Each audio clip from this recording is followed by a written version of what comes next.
Hey, it's Mark Kelly here. Today I want to share with you how to master the art of networking. And I'm going to give you some principles that I believe that if you apply to your life, you'll generate massive success. In 2011 to 2012, I was arguably seen as the #1 recruiter around the world. Now, living in Ireland with a recession of maybe 15% unemployed, not an awful lot of people would have actually thought I'd be the #1 in the world. But genuinely, by following some of these principles, I believe they really helped me actually get on my way to being that person. Also, I've been able to take a small podcast with very small viewers to actually a relatively big podcast in less than 12 months. And I believe some of these principles will help with you today. So firstly, networking. Network can be seen as salesy, sleazy, kind of cringy, but what you need to understand is true networking is about mastering really good relationships that are meaningful. If you can actually have meaningful relationships and add value, you will have a very successful career in business or in life in general. So let me give you some principles.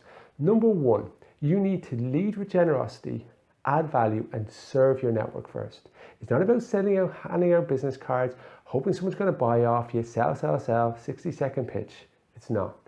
Find out your connections, find out what they're interested in, try to add value to them, and that is how you will build a relationship with them, because they will be built on trust.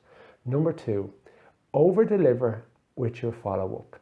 If you say you're going to do something, follow up and do exactly what you're going to do, but over-deliver on it. There's no point in saying you're going to do something unless you do it.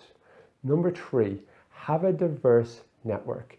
Don't just hang around with the same type of people all the time. Hang around with people who are different than you, who've got different perspectives, but who are going on a similar journey, who want to add value. From doing the podcast, I've met people from all walks of life. Polar explorers, New York Times bestsellers, editors of the famous papers, you name it, I've met them. And they all have different perspectives. And I've learned so much from the experience, which I should try to share with you.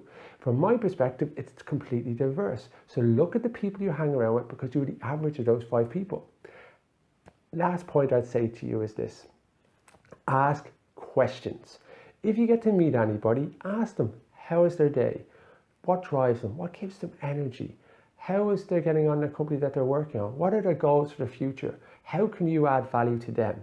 When you ask questions, that is where you'll unearth people's motivations. It's not about selling. It's not about telling what you can do. That will naturally come up. But guess what? The people in your network, you mightn't necessarily be able to add value to them. But it doesn't mean that they wouldn't be able to add value to other different types of people. It's about bringing them together. If I was offering some small piece of advice on how to build relationships when you go to some of these events, it'd be this: have good eye contact, a good handshake, and make sure you do some little prep before you go of who's attending the event. That will actually help you do a very, very good networking session too. Hope you enjoyed that session on networking. Tomorrow I'm going to have more from Mark's Daily Discoveries on advice that I want to share with you. If you like the video, please like it and give me a comment. I'd love to get your feedback, because that way I know what's good and what's not so good. And please share, because I want to get the word out there, and subscribe. I'll see you tomorrow. Bye.